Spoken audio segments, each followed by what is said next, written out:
El superintendente de bancos, Luis Armando Asunción, en una presentación magistral en el primer Congreso Internacional de Gestión Integral de Riesgos del sector bancario, además de identificar los diferentes riesgos y señalar que la banca necesita establecer un nivel de capital que está en función de lo que es el apetito de riesgo de cada una de sus operaciones y que eso hay que ser muy fino en su determinación. Añadió además de esto algo que es sumamente importante para la banca en Europa, para la banca en los Estados Unidos y bueno, para la banca internacional también, la banca latinoamericana, la banca asiática, pero en estos dos que le he señalado, Europa y los Estados Unidos, ha sido muy popular porque se han utilizado mucho esas pruebas. ¿Y qué son las pruebas que yo me refiero? Las pruebas de estrés.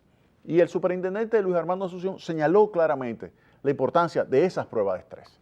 ¿En qué consiste la prueba de estrés?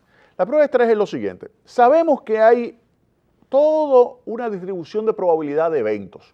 Usted tiene unos eventos que pueden suceder, una evaluación de 5%, una evaluación del 10%, que puede haber inflación de 15, 20%, que puede haber una caída de la actividad económica de un 1%, de un 2%, que pudiera haber un aumento del desempleo de 300,000 personas, que pudiera haber una situación que deteriore lo que es el flujo efectivo de los negocios y en consecuencia aumente lo que es el riesgo de mercado y el riesgo de crédito. O sea, todos esos elementos influyen sobre esos distintos riesgos, riesgo de crédito, riesgo de mercado, riesgo de liquidez, riesgo operativo, porque también en una situación de crisis se ha visto que cuando hay un ambiente donde se comienza a generalizar lo que son actividades que desembocan en caída de la capacidad de manejo adecuado de lo que son los bancos, pues ahí aparece también lo que es ese riesgo operativo, aparecen los fraudes, aparecen los malos manejos, la mala gestión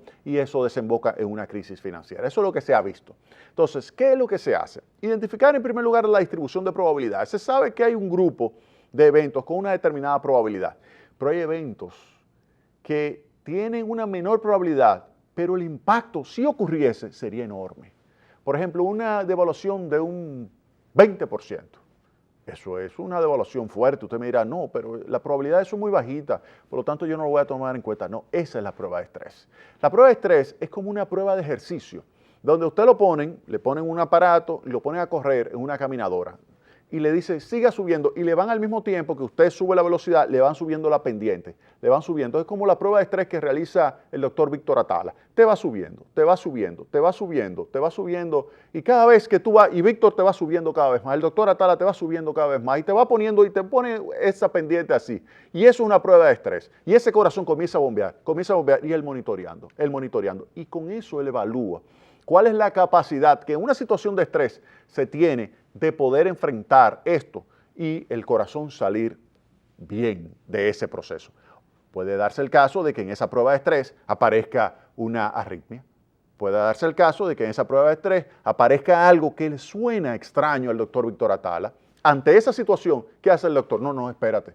Vamos a corregir aquí, vamos a hacer este tipo de pruebas, vamos a dar este medicamento, vamos a poner todos estos elementos sobre lo que es un proceso de adecuación del paciente para que él pueda entonces ya hacer sus ejercicios sin ningún tipo de riesgo.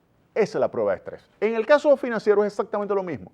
Usted agarra y dice, ok, ahí tenemos la cartera, tenemos la forma de operación de ese banco, vamos a hacerle una prueba de estrés. ¿Qué pasaría con esa cartera? ¿Qué pasaría con ese modelo de negocios?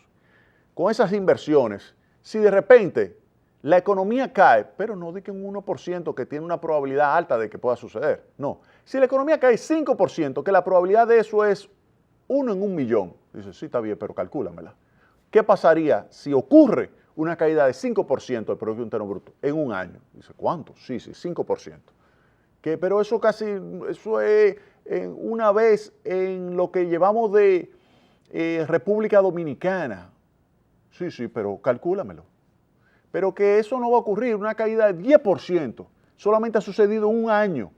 Y nosotros tenemos desde 1844 siendo independientes y solamente ocurrió un año. Sí, calcúlame, pero dame el análisis de la cartera con una caída de la actividad económica de 10%. Eso es una prueba de estrés. Vamos a suponer ahora que, aparte de eso, el tipo de cambio peso-dólar se depreció en un 70%. Dice, no, pero que eso es imposible. No, está bien, pónmela, calcúlame ahora. Ahora también calcúlame qué pasaría si la inflación fuera 35%, 40% de un año. Dice, ¿cuánto? Sí, pónmelo ahí. Calcúlame qué pasaría con la calidad de la cartera del banco. Entonces, en base a esos elementos, usted determina cuál debe ser el nivel de capital óptimo. El nivel de capital óptimo, ¿para qué? Para enfrentar situaciones con una muy baja probabilidad, pero se sabe que pudiera ocurrir. Aunque la probabilidad sea bajísima, pero pudiera ocurrir. Entonces, es así que se realizan las pruebas de estrés. Usted va identificando y sabe entonces, por ejemplo, en Europa, cuáles bancos tienen problemas y se le dice al banco, mira, a ustedes les conviene mejorar en tantos millones de dólares el nivel de capital. ¿Para qué? Para enfrentar esa prueba que pudiera suceder, ese evento que pudiera suceder bajo la prueba de estrés que se evaluó. Y así entonces se determina cuál es el nivel de capital óptimo. Eso dice el superintendente, que también hay que llevarlo a cabo. Tiene que establecerse todo un régimen de gestión integral de riesgo. Y yo creo que ese es un tema fundamental, que lleva entonces, porque eso lo tienen que hacer los bancos. Los bancos tienen que hacer sus pruebas de estrés. Los bancos tienen que hacer sus evaluaciones en base a lo que sería el impacto que pudiera tener sobre los diferentes niveles de riesgo esos eventos extremos. Y dado esto, determinar lo que es su capital. Y la superintendencia entonces tiene que supervisar eso y decir, bueno, vamos a ver, nosotros hacemos nuestros cálculos, nuestra prueba de estrés, dice la superintendencia, y a nosotros nos da esto. ¿Cuál es el capital que tú tienes? Yo tengo de capital 200 millones de pesos. Dice, sí, pero no es 200 millones de pesos. Tú necesitas 250 millones de pesos. ¿Por qué? Y entonces le enseñan los cálculos a la superintendencia y ahí se establece que en base a estas pruebas de estrés y en base a estos análisis de riesgo, se determina cuál debe ser el nivel de capital óptimo. ¿Que le va a salir más caro? Sí, le va a salir más caro. Pero recuerden que el papel de la superintendencia es proteger al usuario del servicio financiero. ¿Quién es qué? El depositante. El depositante que coloca su dinero en una entidad de intermediación financiera regulada y supervisada por las autoridades monetarias y específicamente por la superintendencia de bancos, cuenta con la certeza de que la superintendencia le está haciendo su trabajo de revisión y verificación de sus estadísticas y de su nivel de capital y de todas sus operaciones. Puede dormir tranquilo el depositante de una entidad de intermediación financiera regulada por la Superintendencia de la República Dominicana. Puede dormir tranquilo. Y eso es lo que se ha visto cuando vemos cómo ha ido aumentando el nivel de ahorro, el nivel de préstamos y el nivel de operaciones de la banca en la República Dominicana. No solamente la banca privada, sino también el Banco de Reservas. Tenemos el Banco de Reservas, tenemos el Banco Popular, tenemos el Banco BHD. Todas esas entidades han ido aumentando significativamente lo que es su nivel de captación de recursos y de su intermediación y transformación, ya sea en inversiones, ya sea en préstamos. Entonces, la gente que coloca su dinero en una de esas entidades puede dormir tranquila, y eso es lo que quiere ir mejorando cada vez más la Superintendencia de Bancos. Y por eso es que basa su supervisión en riesgos, supervisión basada en riesgos, que ya tiene varios años y que ha recibido un empuje extraordinario en los últimos 2 años y medio. En ese periodo ha recibido un empuje extraordinario lo que es la supervisión basada en riesgos. Y eso es algo importantísimo para los agentes económicos dominicanos y en particular para los depositantes, porque ellos son los que colocan su dinero para que el banco lo transforme a través de un préstamo en inversión, que la toma una persona y adquiere bienes y servicios y hace que la economía se expanda, hace que la economía crezca. Entonces los bancos tienen un papel importantísimo. ¿De qué? De tomar ese dinero y cuidarlo. ¿De qué? De los depositantes. Ahora, la superintendencia, ¿cuál es el papel? Verificar que todo eso esté bien manejado, bien gestionado y que la superintendencia le asegure al público que le está manejando que los bancos le están manejando adecuadamente a través de una supervisión basada en riesgo. Por eso yo les recomiendo a ustedes,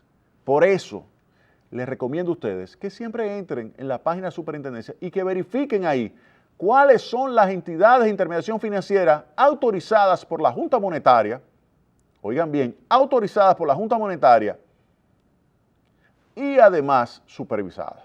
O sea, verifiquen bien antes de ustedes colocar su dinero. No coloque su dinero en cualquiera que le diga que le promete a usted elevadísimas tasas de retorno. No, no, no, no, no, no. Usted debe colocar su dinero en entidades de intermediación financiera supervisadas por la Superintendencia de Bancos. No cometan el error de darle su dinero a nadie, ningún amigo. Óiganme bien, no cometan ese error. ¿Por qué? En el próximo segmento le voy a comentar sobre un nuevo Ponzi que cayó. Vamos a la pausa.